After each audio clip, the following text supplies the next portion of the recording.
Assalamualaikum warahmatullahi wabarakatuh. Perkenalkan, nama saya Anita Yustika. Saya mahasiswa profesi nurse di Surya Global Yogyakarta. Di sini saya akan menjelaskan mengenai terapi kognitif. Apa sih terapi kognitif itu?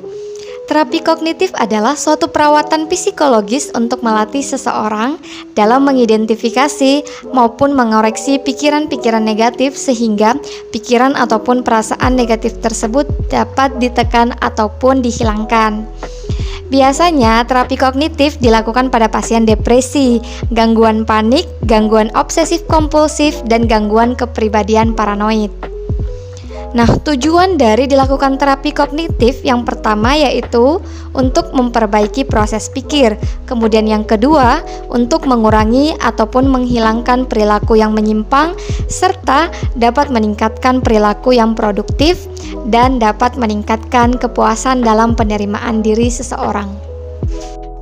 Terapi kognitif diberikan kepada seseorang yang mengalami distorsi kognitif. Adapun jenis-jenis dari distorsi kognitif yang pertama yaitu absolutisme, di mana pada distorsi ini individu memiliki pemikiran segalanya atau tidak sama sekali. Contoh, karena saya tidak mendapat nilai A, saya adalah orang yang gagal. Yang kedua yaitu overgeneralisasi, di mana pada jenis ini individu atau seseorang mengambil suatu kesimpulan umum dari satu atau sedikit kejadian. Contoh, seorang istri yang dicela suaminya karena masakannya terlalu manis, maka ia langsung berpikiran bahwa dirinya memang tidak dapat melakukan apa-apa. 3. Filter mental, di mana pada distorsi ini, individu memiliki pemusatan perhatian pada hal yang kecil dan negatif, tanpa melihat hal atau bagian lain yang positif. Contoh, seorang pria berpenampilan menarik merasa rendah diri karena ia memiliki tompel di pipi kanannya. 4. Diskualifikasi pengalaman positif, di mana pada distorsi ini individu atau seseorang menolak pengalaman yang positif dan mengubahnya menjadi hal yang negatif. Contoh, seorang wanita dipuji tetangganya bahwa dirinya cantik dan ia memiliki pemikiran bahwa tetangganya tersebut hanya menyindir dirinya. Kemudian yang kelima yaitu loncatan kesimpulan, di mana pada distorsi ini individu membuat suatu kesimpulan yang negatif meskipun tidak ada fakta yang mendukung kesimpulan tersebut. Adapun loncatan kesimpulan dibagi menjadi dua, yaitu membaca pikiran dan kesalahan peramal.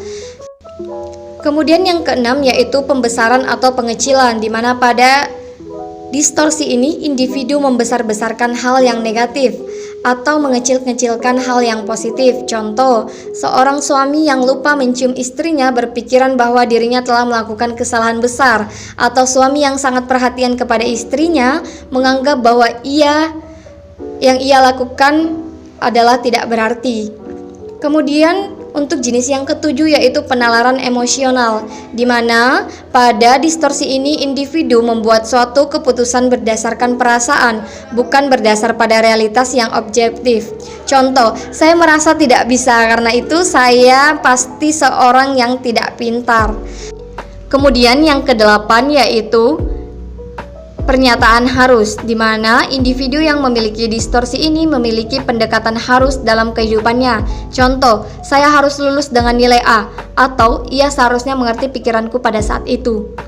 Kemudian yang kesembilan yaitu labeling, di mana pada individu yang memiliki distorsi labeling yaitu memberikan sebuah cap dan salah memberikan cap, di mana individu tidak memberikan deskripsi perilaku secara spesifik namun sudah memberi label pada dirinya sendiri atau orang lain dengan cap yang tidak dapat diubah.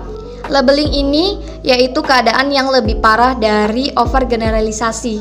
Contoh, saya anak yang bodoh, kekasihku seseorang yang egois, seperti itu. Demikianlah penjelasan terapi kognitif yang dapat saya sampaikan. Kurang lebihnya saya mohon maaf. Wabillahi taufiq wal hidayah. Wassalamualaikum warahmatullahi wabarakatuh.